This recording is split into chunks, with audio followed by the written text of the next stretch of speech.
Hola, mi nombre es Florencia Surmani, soy jefa de trabajos prácticos de esta cátedra, de la Cátedra 2 de Psicopatología, y en el video de hoy vamos a trabajar la noción de Verwerfung, que es fundamental para la lectura lacaniana de la psicosis.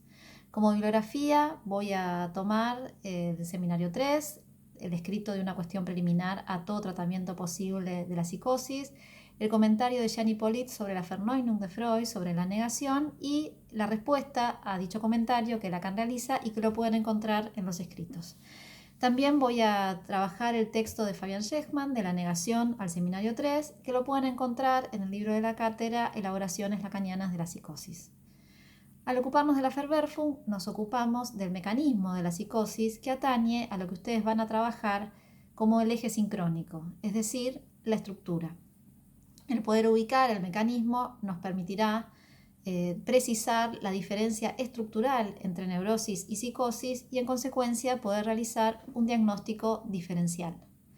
Veremos que solo es posible esclarecer el fenómeno psicótico y su evolución si podemos esclarecer su mecanismo. La Verwerfung es un término que Lacan recupera de Freud y podríamos decir que lo eleva a la categoría del concepto que va a dar cuenta del mecanismo de la psicosis. En Freud hay un esfuerzo por la búsqueda de un mecanismo que permita la distinción entre neurosis y psicosis. Podrán encontrar ese esfuerzo, esa pregunta que Freud tiene en los distintos textos que ustedes van a trabajar a lo largo de este segundo conjunto temático de los textos freudianos, obviamente. En cada uno de ellos, Freud va buscando y ensayando el mecanismo específico de la psicosis. En algunos utilizará el término Verwerfung y en otros no. Esa pregunta, por ejemplo, ese esfuerzo por encontrar ese mecanismo que distinga la neurosis de la psicosis, lo podemos encontrar en el historial de Schreber, donde Freud se pregunta por la especificidad de la paranoia y su expectativa, dice, es encontrarla no en el contenido de los síntomas, sino en el mecanismo de formación de síntomas. Por razones de extensión, no me voy a dedicar a puntuar cada uno de esos textos donde Freud tiene esa pregunta, ese interés, sino que tomaré los antecedentes freudianos en los que Lacan se apoya para forjar este término de Verwerfung, y veremos que Lacan va a realizar ahí una operación de lectura, ¿sí? Va articulando los textos para poder ubicar un mecanismo que dé cuenta de una especificidad. Por un lado tenemos el historial de Schreber de 1911, en su análisis de la proyección, del mecanismo de la proyección como un mecanismo específico que Freud luego descartará por ser un mecanismo universal, señala, cito, que no era correcto decir que la sensación interiormente sofocada es proyectada hacia afuera. Más bien, dice Freud, inteligimos que lo cancelado adentro retorna desde afuera. Por otro lado, tenemos también el historial del hombre de los lobos de 1918, donde respecto de la alucinación que tiene ese paciente, la alucinación del dedo cortado, Freud sostiene que el paciente desestima, y ahí sí está el término Verwerfung, la castración. Cito: cuando dije que la desestimó, dice Freud, el significado más inmediato de esta expresión es que no quiso saber nada de ella siguiendo el sentido de la represión. Acá podemos ya leer una diferencia entre desestimación y represión, en ese no querer saber nada, ni siquiera en el sentido de la represión. También tenemos como antecedente el texto de la negación de 1925. Ahí Lacan encuentra elementos valiosos para su lectura, sobre todo el término de la Bejahung y de la Auflösung, perdón. Y en este punto les ruego que se remitan a ese texto que hice referencia de Fabian Schechmann de la negación al seminario 3, ya que encontrarán allí un cruzamiento, una lectura entre el texto de la negación, el texto de la represión en Freud y también el texto del historial de Schreber a la luz del comentario de Jean Hippolyte. No tengo tiempo de hacer todo ese despliegue, pero pueden encontrar ahí el desarrollo de cómo se puede comenzar ya a distinguir un mecanismo que se distingue de la represión. Continuemos con esa operación de lectura que realiza Lacan para forjar el concepto de Verwerfung. Lacan toma el término de Verwerfung del historial del hombre de los lobos y lo pone al término Bejahung, que ahora me voy a ocupar en unos segundos. En esa frase que leímos, no quería saber nada, ni siquiera en el sentido de la represión, Lacan supone allí un mecanismo distinto al de la represión y dice, le cito una página del Seminario 3, en la 216, dice: y como la palabra Verwerfung aparece en conexión directa con esa frase y también aparece algunas páginas antes, echo mano a ella. No me importa especialmente el término, me importa lo que quiere decir y creo que Freud quiso decir eso, ¿sí? En ese término, desestimación o Verwerfung, aparece la idea de un cercenamiento, de una abolición simbólica, pero quiero señalar que esa operación de lectura que les decía es no tanto discutir o rescatar el término en juego, sino la operatoria que está en juego, ¿sí? En ese no querer saber nada de la represión, esa Verwerfung supone Lacan una operatoria y también le va a empezar a permitir distinguir la Bejahung de la Verwerfung. Vayamos entonces a la definición de Verwerfung. Para eso tendremos que partir de la relación del viviente con el significante. Vamos a ubicar un tiempo lógico, estructural, un tiempo lógico y no cronológico, y nos situaremos en las coordenadas míticas del ingreso del viviente al lenguaje, ¿sí? Va a ser un tiempo estructural, por eso les decía lógico, de inscripción de significantes, que supone la relación del sujeto con el símbolo, que va a ser una etapa de simbolización. Entonces, en esa etapa de simbolización suponemos una afirmación primitiva.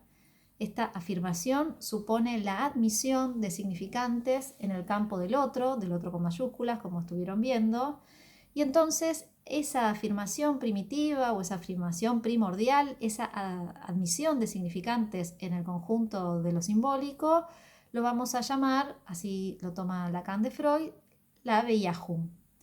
Lacan dice en el Seminario 3, es estructuralmente necesario postular una etapa primitiva en la cual aparecen en el mundo significantes en cuanto tales, ¿sí? Entonces se trata de la aparición primitiva de los significantes y la admisión en el campo de lo simbólico en el conjunto del otro con mayúsculas.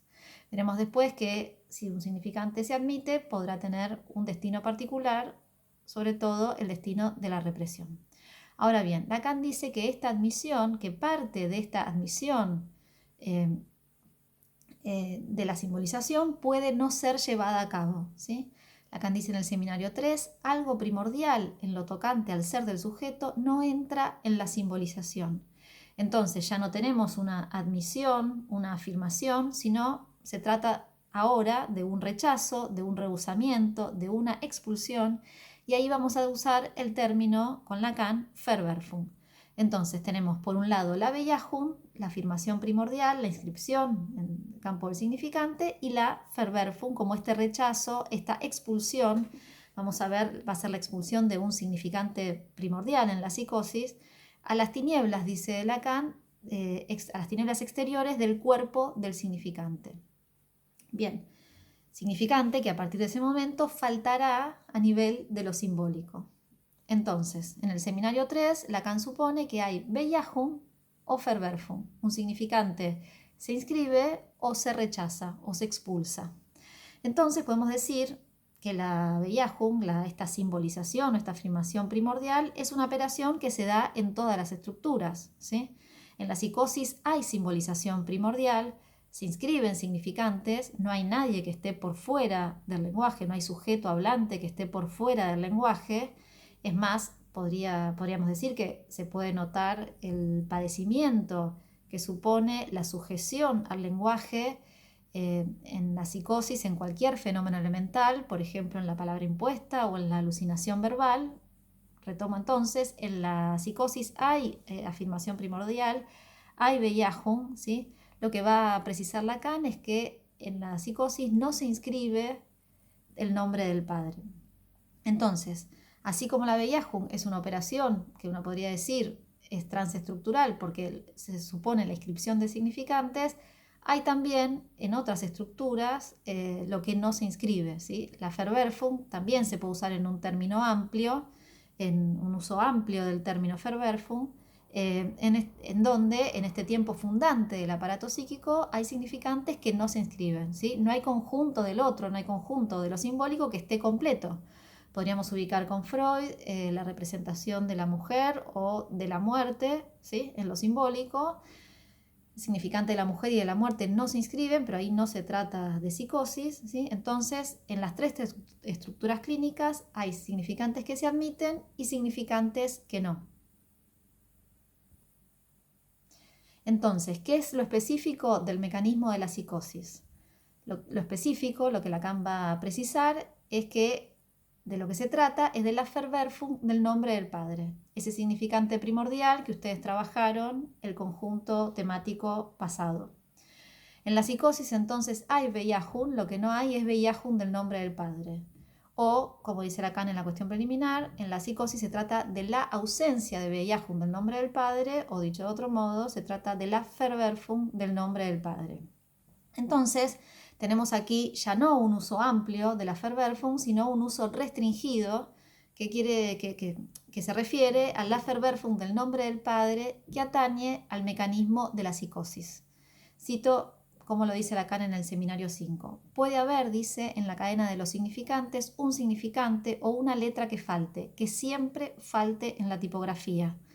El espacio del significante es un espacio tipográfico. Piensen ustedes que la tipografía es un tipo de impresión donde a cada letra le corresponde un lugar. Entonces Lacan dice, el espacio del significante es un espacio tipográfico. En una cadena de los significantes algo puede faltar. Han de comprender ustedes la importancia de la falta de este significante del nombre del padre, dado que funda el hecho de que haya ley, es decir, articulación en el orden del significante, complejo de Edipo o ley del Edipo o ley de prohibición de la madre. En una cuestión preliminar, en una línea similar, Lacan señala que es en la forclusión del nombre del padre, en la Verwerfung del nombre del padre, en el lugar del otro con mayúsculas y en el fracaso de la metáfora paterna, donde designamos el efecto que da a la a la psicosis de su condición esencial con la estructura que lo separa de la neurosis. Y entonces, en este uso restringido, que da cuenta del mecanismo de la psicosis, se trata ya de la no inscripción, del rechazo, de la Verwerfung del nombre del padre y las consecuencias que eso trae, ¿sí? Si no hay inscripción del nombre del padre, no habrá metáfora paterna, en consecuencia no habrá tres tiempos del Edipo. Bien, entonces la Verwerfung del nombre del padre es entonces el mecanismo fundamental que Lacan supone en la base de la psicosis. Tomemos ahora otra distinción fundamental entre neurosis y psicosis, que se articula a esta diferencia entre Beyahun y Verwerfung, que tiene que ver con el destino, ¿sí?, que tiene cada uno de estos elementos, ¿sí? La diferencia de la modalidad del retorno, ¿sí? Lo que sea, digamos, en el campo de la Beyahun, como mencioné hace unos minutos, cuando se trata de la inscripción, de la admisión del significante en el campo del otro con mayúsculas, esos significantes podrán ser reprimidos y luego retornar desde ahí, ¿sí? Ahí, como dice Lacan, represión y retorno de lo reprimido son dos caras del mismo fenómeno o de la misma moneda, ¿sí? Y entonces lo que está en relación con la Beyahun supone un retorno a nivel de lo simbólico. ¿Qué entendemos acá por simbólico? El retorno es en la cadena significante, ¿sí? El retorno de lo reprimido en las formaciones del inconsciente, en el sueño, el chiste, el lapsus, lo que encontramos es que eso que retorna se encuentra articulado en la cadena significante. Entonces, del lado de la Beyahun tenemos un retorno en lo simbólico, del lado de la Verwerfung el retorno es en lo real, ¿sí? Lo forcluido en lo simbólico retorna en lo real. ¿Qué quiere decir acá retorno en lo real? Por fuera de la cadena significante, ¿sí? El significante se encuentra suelto, no articulado, ¿sí?, que, digamos, ustedes van a trabajar como el significante en lo real que da cuenta de la estructura del fenómeno elemental psicótico, el neologismo, la alucinación, el delirio. Bien. Hacia fines del seminario 3, en el último capítulo, luego de haber planteado la carretera principal que ustedes trabajaron en el conjunto temático anterior, Lacan sostiene que Freud, en todo el texto de Schreber, a lo largo de todo el historial de Schreber, Freud habla siempre del padre y de la ley.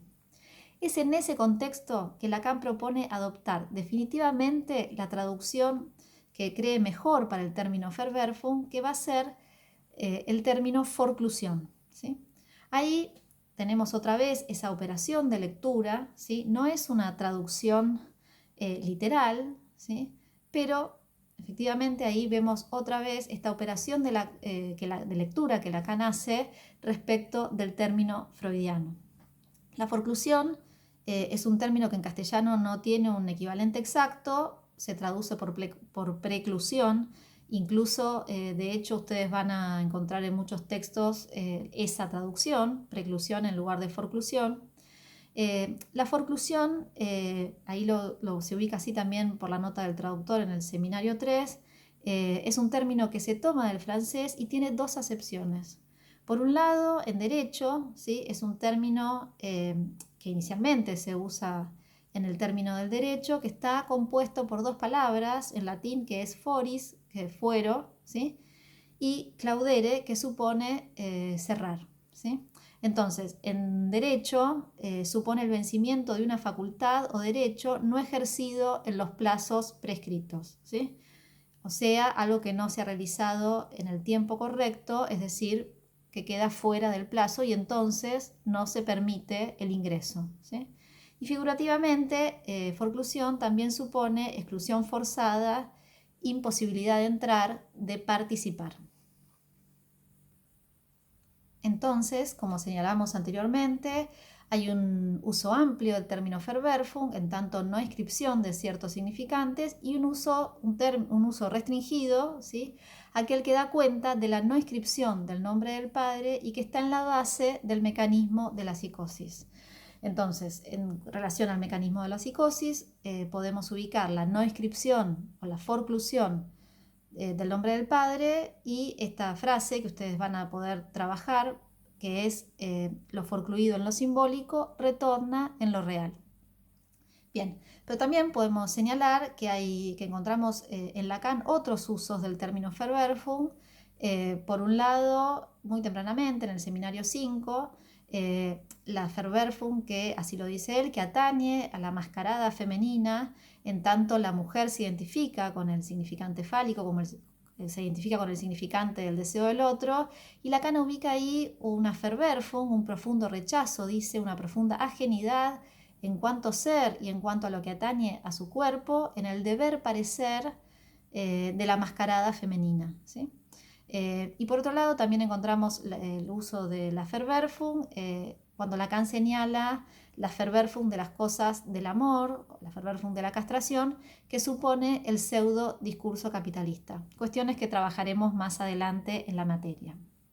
Bien, voy terminando entonces, como mencionamos, al comienzo nos ocupamos del nivel sincrónico. Cabe destacar que solo sabemos de la forclusión del nombre del padre por sus efectos en la diacronía. La irrupción del significante en lo real, con sus consecuencias a nivel de la significación y a nivel del goce. Cuestiones que ustedes trabajarán, como les dije, en la diacronía y en las consecuencias clínicas de la forclusión del nombre del padre. Bueno, espero que les haya servido. Hasta luego.